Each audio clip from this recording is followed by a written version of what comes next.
Welcome to another informative episode of LEG TV. I am your host, the commish, John David Brake. Week 1 is in the books. What a wild week it was. And the stories were dominated by injuries this year, and none more popular and highlighted than Jets quarterback Aaron Rodgers making his debut in a Jets uniform. Goes down on 4 plays, and he is out for the season. Aaron Rodgers lasted about as long as a pint of Tutti Frutti at Lizzo's house, and now he is listed as out for the year, possibly a career-ending Achilles injury. Luckily for Rodgers, the ambulance headed straight to the nearest adobe hut in New Mexico to give him as much ayahuasca as possible to trip balls with the Navajo tribe. So Godspeed, Mr. Rodgers, on your recovery. Also, looking around the league, all the top QBs totally laid an egg. Joey Buckets, Lamar Jackson, Josh Allen, Patrick Mahomes. All of these players fell short of their projected points. Also, all these injuries going on begs the question, when are we going to get real grass? All right, let's go to the scoreboard real quick, see how things shook out in Week 1. Let's start out with my favorite game of the week. Red Hot Jabrili Peppers taking on John Dahlgren's Clock Gobblers that had a pretty good lead and were trending in the right direction going into Monday Night Football. However, before Monday Night Football, Tyreek Hill put up 53 points, 215 yards, and 2 touchdowns on 11 catches, led all fantasy players in points. 53 points.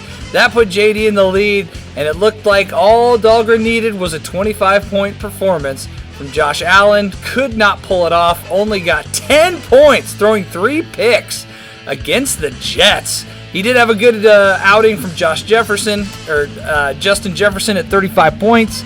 Travis Etienne had a nice game against the Colts. But Pat Freiermuth left the game against the 49ers. He is considered week to week. And so Johnny Boy gets the L, losing 172 to 158. Let's go over to Insane Ground Posse taking on Dan Nickel. Dan getting his first win in the LEG since 2019, beating the defending champ 145 to 139, despite Joe having Tua throwing up 35 points, leading all quarterbacks in point output for Week 1. Calvin Ridley, too, was a nice addition. Did not get any help from Saquon Barkley against that Dallas defense. And then over on Dan's team, Deshaun Watson, a nice game, 21 points. Tony Pollard, 21 points, a real big game for him. But Montez Sweat, holy cow, 2 forced fumbles, 1.5 sacks, 4 tackles. Again, Danny Boy loves the defense, and it actually it paid off this week and helped put him over the defending champ, Joe Murdoch. Let's also go over to Dak Street Boys versus Anu Roger Goodell.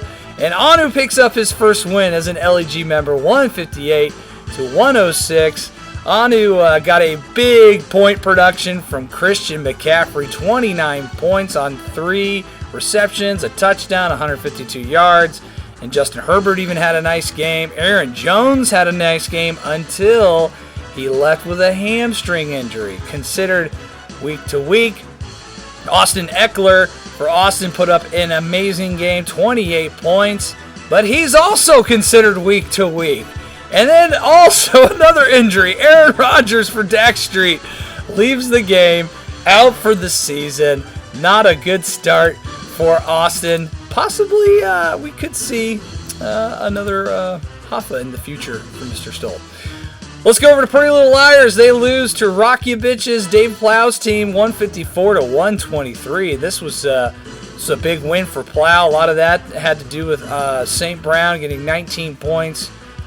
Garrett Wilson still got 14 points despite the absence of Aaron Rodgers. Not a lot of help from Lamar Jackson. But Abby's team put up a fight. Bijan Robinson looks like he's going to be tough. And I told you, watch out for Dak Prescott. He is going to hurt you. The Sky Moore start didn't help either. 0.4 points also. And looks like Abby's going to lose Cameron Hayward, one of his defensive players, for a little bit as he goes down with an injury.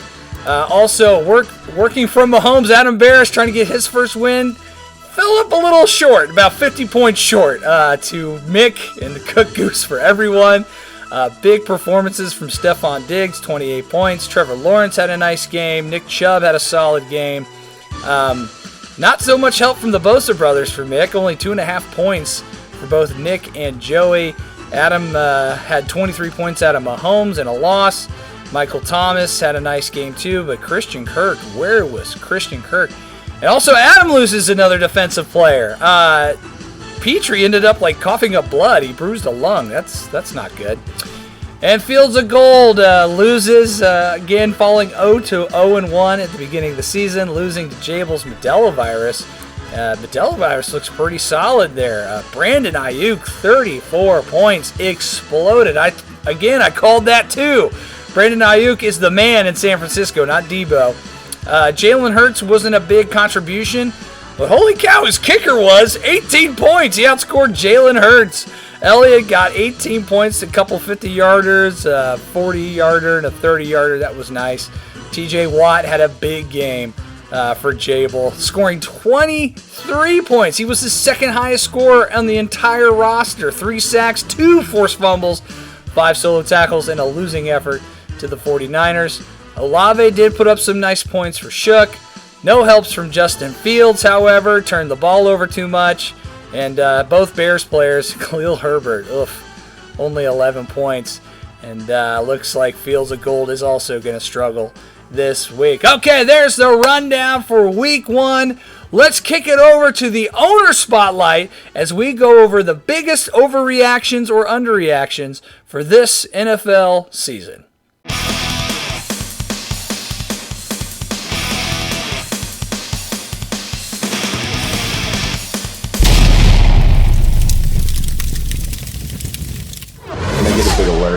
Oh, well, what a big surprise. Today's owner spotlight is former owner in the LEG, Alan Nesson. Welcome, Mr. Nesson. How are you, sir? Thanks for having me, Jonathan. Yeah, great to see your face. I'm not a Jonathan. I'm a John. I am a John. I'm not that guy that goes by Jonathan. John. No, thanks for coming on. You know, I wanted to pick the minds of some of the greatest sports brains and fantasy football brains ever. So I figured it was appropriate to have you on for the overreaction week that is week 2 of the NFL and fantasy football. Are you ready to do this? Yeah, I'm just watching TV over here. What are you watching? Cartoons. Ooh, which cartoons? Jabberjaw. Like Hanna-Barbera old school Jabberjaw? Yeah. Dude, I'll get down on some Jabberjaw. Hey, so he ate a whole pizza in one bite. That crazy Jabberjaw. Nuts. He's hungry. Speaking of hungry, terrible segue. Let's dive into this overreaction. Tell me all about being hungry. Here we go. No, not. Yep. I wasn't even going there. Sure.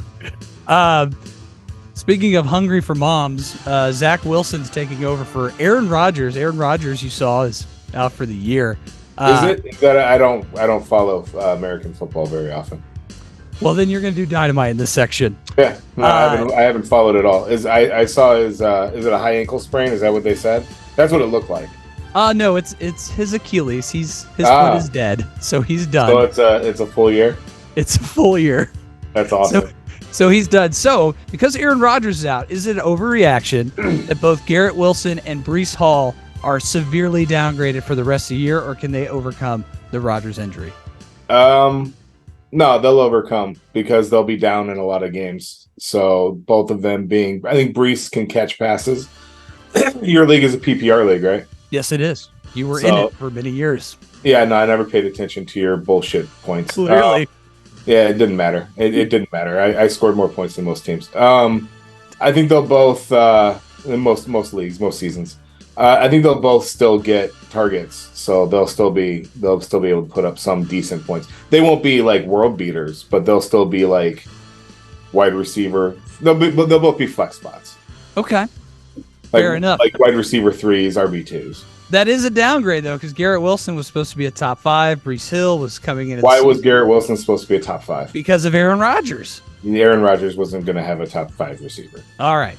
Well, we'll disagree there. I think they're both downgraded. I think You're listening to Shook too much. because of garbage time, I think Garrett Wilson will be okay, but Brees Hall will not. I think he'll suffer the most because they're going to be behind a lot. They'll be behind a lot and they'll get targets, but I don't think he was going to put up like unbelievable top 5 numbers. Well, speaking of unbelievable top 5 numbers, how's that for a segue? Tyreek Hill. Is it an overreaction that Tyreek Hill will have one of the greatest fantasy football seasons of all time and lead all non-QB players this season?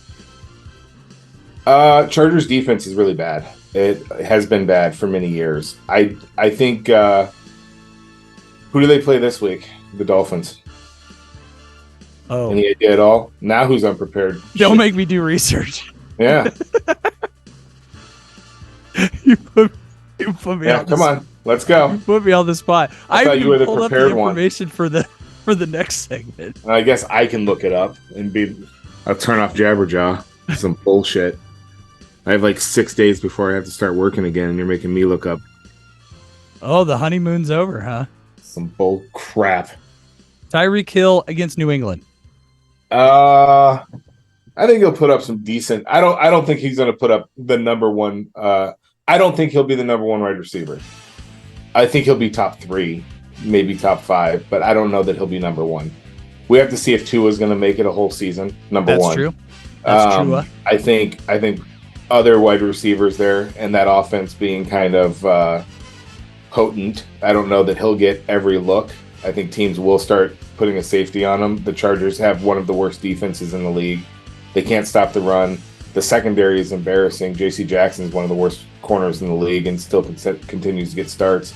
Derwin James. I think that was a do what? Derwin James is pretty good.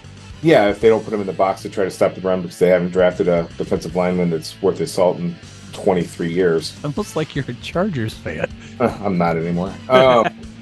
But I don't know. He's fast and he's got great hands, but you have to see if his quarterback can last the season. Agree. I'm going to go to another overreaction that a lot of people are saying in the NFL. Geno Smith looked really bad. Was last year a fluke?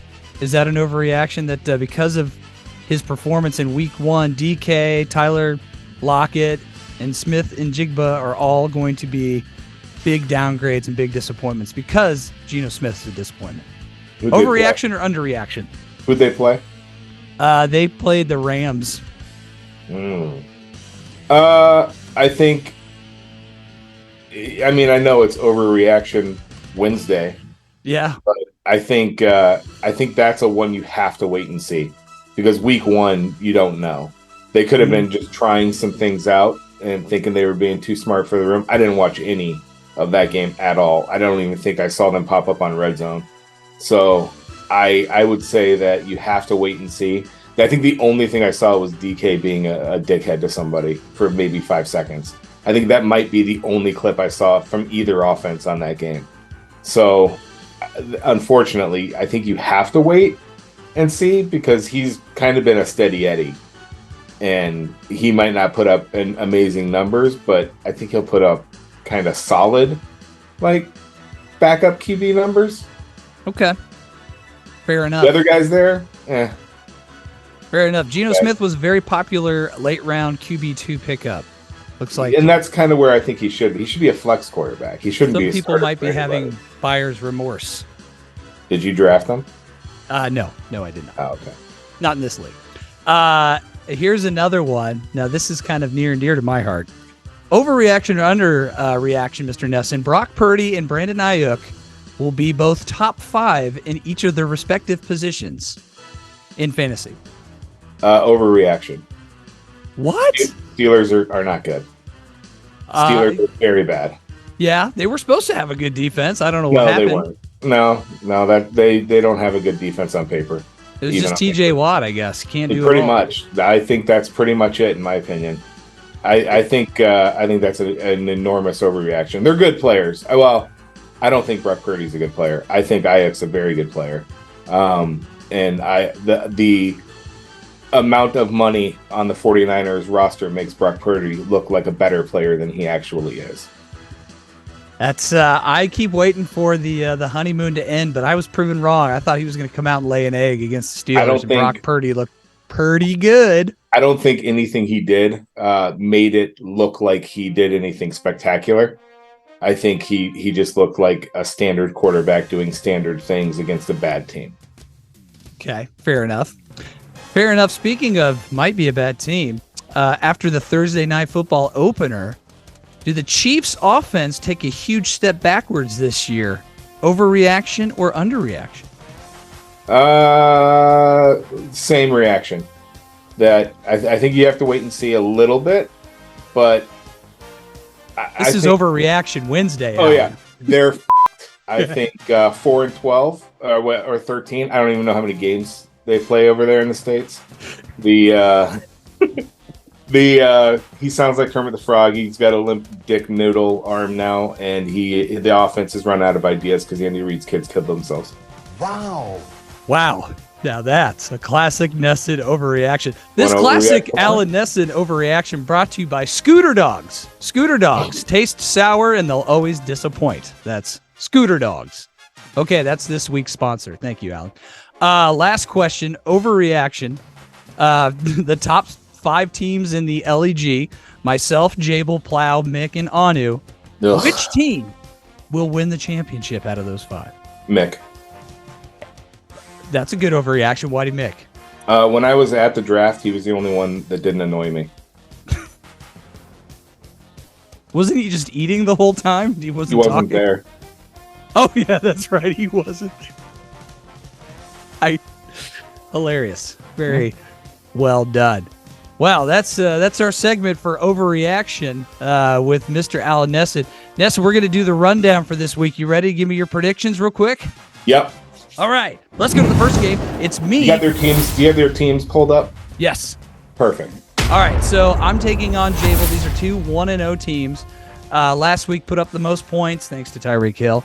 But I don't think that's going to happen. Not going to get another 53-point performance from myself. Jabel is projected to win, mainly because I'm out J.K. Dobbins, and there's a big gap in the running back 2 slot. Who do you think's going to win this week, myself or Mr. Soul? Who's your kickers? Are you serious? I asked a question. I have Josh Myers, who's always good, and he has Josh Elliott, who was really good last week. Gable's winning. Based on the kickers? Yeah. All right, fair enough. I actually will also agree with you, not based on the kickers, but I think Jabel catches me unless Kyren Williams takes full control of the Rams' backfield. That'll be interesting. Kyren Williams is. He's the other running back for the Rams. Okay, what about Dan Nickel? Got his first win since the 2019 season. It's been a while since he's been here. Taking on Plow, who hilariously lost. Nickel's going to win. What? Nickel's going to win. Okay. Plow's I will also agree with that. Let's go to the third game. John Dahlgren of the Clock Gobblers. John was recently in town. Got to see John at the bar. We went to Britain Tavern. Taking on the defending champ, Joe Murdoch, who had a slow start in week 1. Who's going to take it this week? The defending champ or our favorite chump? Who's their flex defensive player? Okay. Their flex defensive player. Actually, Joe's got a pretty good one. Tremaine Edmonds for the Bears. And then Quay Walker, who looked a little hurt last week. Quay was a little. I'm going to go with Joe. Dahlgren is projected to win this week, and I think I'm going to take Dahlgren. We both disagree on this one. Finally, some conflict. That's good. Good. I think Josh Allen rebounds, and Justin Jefferson has another. All he does is look exactly like a bust in any game that matters. Josh Allen? Yep. Yeah, you've been saying that for really a while. Good against bad teams, though. He's Andrew Luck 2.0. Lots of great stats against bad teams. Yep. Hey, you're in the AFC South. You play nothing but bad teams during those 2010 seasons. Speaking of bad teams, Dak Street Boys, Austin Stoll, who's not looking so well, looking like another Hoffa repeat, taking on Abalash, Purdy, Little Liars. Who do you got in this one? Who's their backup tight ends? I don't even think they have backup tight ends. Well, that's poor drafting. But who's their second tight ends? Jake? All right, so Austin does not have one. Gross. And Abby's got a good one. Sam Laporta is his back. So then I'm sorry, obviously- Sam Laporta is Austin's backup. That's a good backup. Abby does not have a backup tight Then end. obviously Austin will win. Do you know who Abby's starting tight end is? Doesn't matter. I asked you their backup tight ends were. Kyle Pitts. Which is so bad. That's pretty bad. It's so bad. Yeah. Yeah, you know what? I'll agree with you on this one. I think I'm going to take Austin to get on the board with a win. He's actually projected to win by Yahoo. Weird how my strategy's dominating. I love it. You Hey, go. the commish was 6-0 last week. Let's see how you do against the commish in this week's prediction. Mick taking on Nick. Now, Nick Shook, I think, is in Europe right now, so he doesn't really have to worry about bye weeks, so that's a good timing. Taking on Mick, who is 1-0, one of the top teams in the league. Who takes it this week? Who is their defensive tackle? We got, Mick has the Bosa brothers, who both Okay. combined for a whopping 2.5 points last week. Mm-hmm. And Shook, his defensive tackles are Jones and Sam Hubbard from the, Oh, well, Nick, obviously. even though the Bosa guys didn't do so well. Oh, yeah, because NFL Defensive Players of the Year always don't do so well. That's true. Right. Yeah, Aaron Donald's the most dominant defensive player in the league, and he's not even like top 10 fantasy. Right. So, Yeah. Nick, By the way, did you see that clip of Geno Smith when he was running at him? I He watched goes, oh my God! I watched maybe 11 Aaron minutes of Donald was- football. Oh, I see. Well, I'm picking Mick basically because he has a way better offense. Nick has Justin Fields and Khalil Herbert. Enough said. I don't know who those people are. Bears look terrible. All right, last game. Prediction. Anu taking on Barris. So Anu versus Barris. Projected victory for Anu, 152 to 137. Does Patrick Mahomes rebound for Mr. Barris? This is a tie. They're both too sweet to lose. Oh, they are, aren't they? Yeah. They are. Well, I'm picking a winner. I'm taking Anu. I think Anu wins this week pretty big. Well, But you're an idiot. I think Patrick Mahomes is going to have a very good game. It's just really hard with Michael Thomas, who looked good last week against the Titans. You know Great. what? No. Chiefs lose. Chiefs lose? Yeah. Against the Jacksonville Jaguars? Yeah. Okay. Well, But it's still a An- tie. Anu's got Justin Herbert. I like What was that the highest quarterback. score last week in your league? He's got what? Who scored the most points last week? I did. How many points was it? 177. They're both going to score 177 and a half. Okay. Well, you heard it there first. It's going to be incredible. This has been a dynamite round of predictions, Mr. Nesson. I appreciate you coming on. Do you have one more prediction for who's in the championship for the LAG besides Mick? Joe. Oh, you like Joe going back. Yeah, But but who wins, Mick or Joe? Mick. Yeah. Mick will finally get his first Yeah. championship in the LEG. He's been in this league since 2009. Second most wins, Yeah. 0 championships. 0 Hoffas. 0 Hoffas. That's also true. You love to shove that in my face, don't you? Yeah. That was an injury riddled season. Okay, well, Draft Mr.